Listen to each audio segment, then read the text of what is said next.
boy's laughter cut through the hush of sacred ground.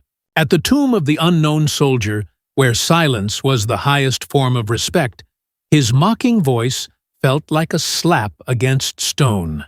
He pointed at the old man, standing at attention, his frail hand trembling in salute, his medals dull but proudly worn. "Look at him," the kid scoffed to his friends. "Trying to play soldier."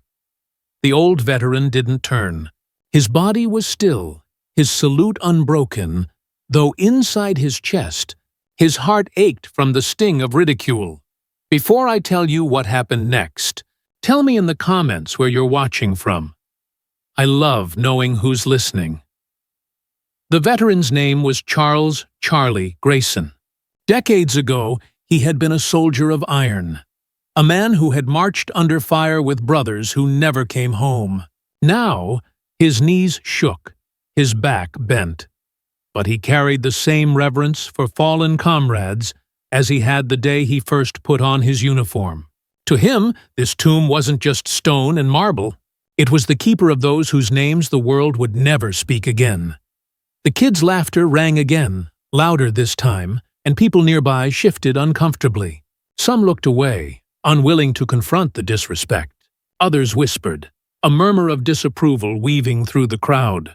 But Charlie stood firm, hand still raised in salute, his eyes locked on the guard pacing before the tomb with flawless precision.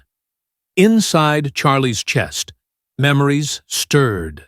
He remembered the crack of rifles, the sharp sting of sand in his eyes, the night sky illuminated by flares. He thought of names carved into stone, names that haunted his dreams.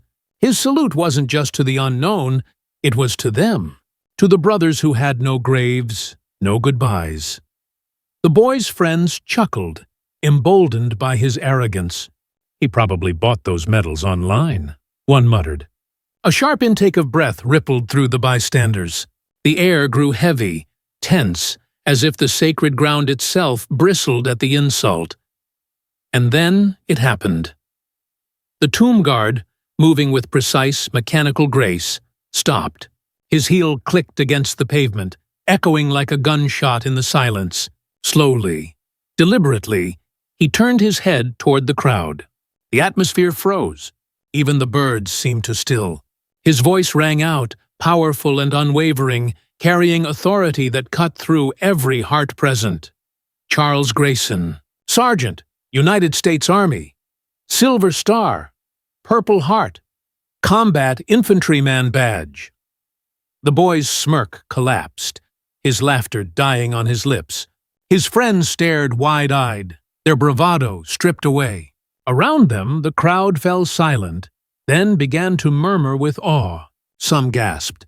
Others straightened unconsciously, standing taller in respect. Charlie's hand trembled, but this time not from weakness.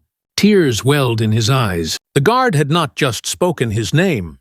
He had spoken his truth, his sacrifice, his life etched into the silence of stone. The boy lowered his gaze, shame flooding his young face, while the man he mocked stood taller than he had in years. In that moment, the invisible line between generations, between ignorance and reverence, became clear. Was it right to humiliate a boy for his arrogance? Or was it necessary to teach him the cost of freedom he took for granted? The question lingered in the air, unanswered, but heavy with meaning. The guard resumed his post, his rifle gleaming in the sunlight, his movements sharp and precise. The crowd began to applaud, not loud, but steady, like a rising tide of respect.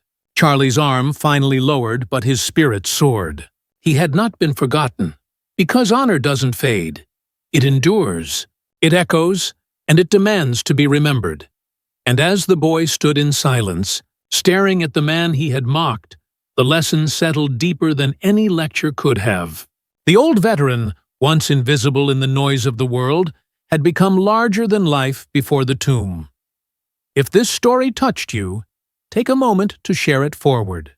Subscribe, comment, and keep these voices alive. Because some stories don't just deserve to be told, they deserve to be remembered.